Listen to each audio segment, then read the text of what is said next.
नमस्कार दोस्तों, जय जोहार। मैं कौशल तिवारी और बीनिया संध्या में आपका स्वागत है। रेत माफियाओं, अधिकारियों और नेताओं के गठजोड़ से जिस तरीके से बस्तर में 4 पत्रकारों को गांजा के मामले में फंसाने की कोशिश की गई, उससे थानेदार तो नप गए, अजय सोनकर। लेकिन अब कांग्रेस इस मुद्दे में विष्णुदेव साय सरकार को अच्छी तरीके से घेरने में लगी हुई है।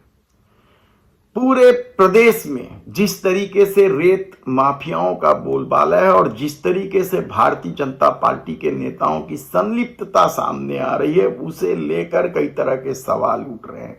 तो क्या सचमुच डबल इंजन की सरकार रेत माफियाओं के चुंगल में है?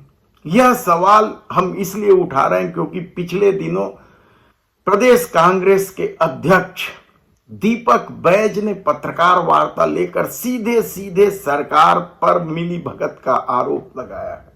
उन्होंने क्या कुछ कहा, पहले सुन लीजिए। सरकार की नाकामियों को बस्तर की जनता, छत्तीसगढ़ प्रदेश की जनता तक सामने लाए और वहां के टीआई पुलिस अधिकारी मिले हुए, माइनिंग विभाग मिला हुआ, जिला प्रशासन मिला हुआ, पूरे सरकार के नुमाइंदे पूरे मिले हुए लोग हैं जो उस रेत उत्खनन, अवैध परिवहन की पैसा सबके पास पहुंच रही है, कोटा से लेकर रायपुर तक।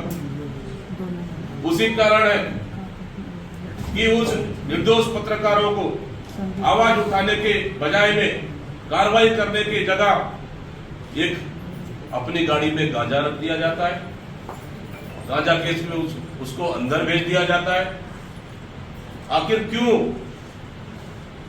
कौन है इसका षड्यंत्रकारी? कौन है इसका मास्टरमाइंड?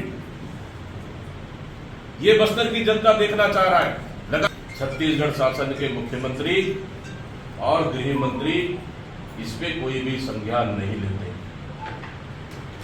दूसरा चीज, आंध्र प्रदेश में भारतीय जनता पार्टी, यहां आपकी भारतीय जनता पार्टी की सरकार है, आंध्र प्रदेश में आपकी एनडीए गवर्नमेंट की सहयोगी पार्टी है, मतलब वहां पे मौसेरे भाई की सरकार है। आपने क्यों बात नहीं की? क्यों संवाद नहीं किया उनसे? ये दूसरा सवाल। तीसरा सवाल, पत्रकारों के दबाव में कोटा टीआई पर एफआईआर आप दर्ज करते और उनको कार्रवाई करते। इसका मतलब साफ साफ है कि इस केस में सिर्फ कोटा टीआई स्पष्ट रूप से जिम्मेदार है, दोषी है, साथ ही इसके पीछे एक कहीं न कहीं बड़ा लॉबी काम करता है, बड़ा लॉबी काम कर रही है। नेताजी कौन है जो टीआई लिखते एक फेसबुक कमेंट में नेताजी को बता देना काम हो गया? वो नेताजी कौन है?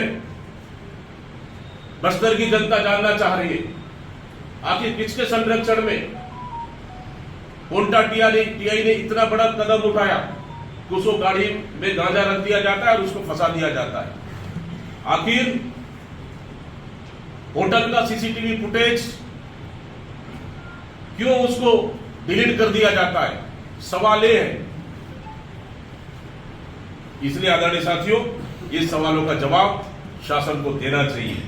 यानी आप सोचिए कि छत्तीसगढ़ में रेत माफियाओं के आगे सरकार किस कदर घुटने टेके हुए हैं। धमतरी हो, महासमुंद हो, बिलासपुर हो, कहीं से भी आपको इस तरह की खबरें आसानी से सुनाई दे जाएगी कि अवैध परिवहन हो रहे हैं, अवैध उत्खनन हो रहे हैं, खनिज विभाग के अधिकारी पैसा वसूलने में लगे हैं और सरकार खामोशी से बैठे हुए हैं।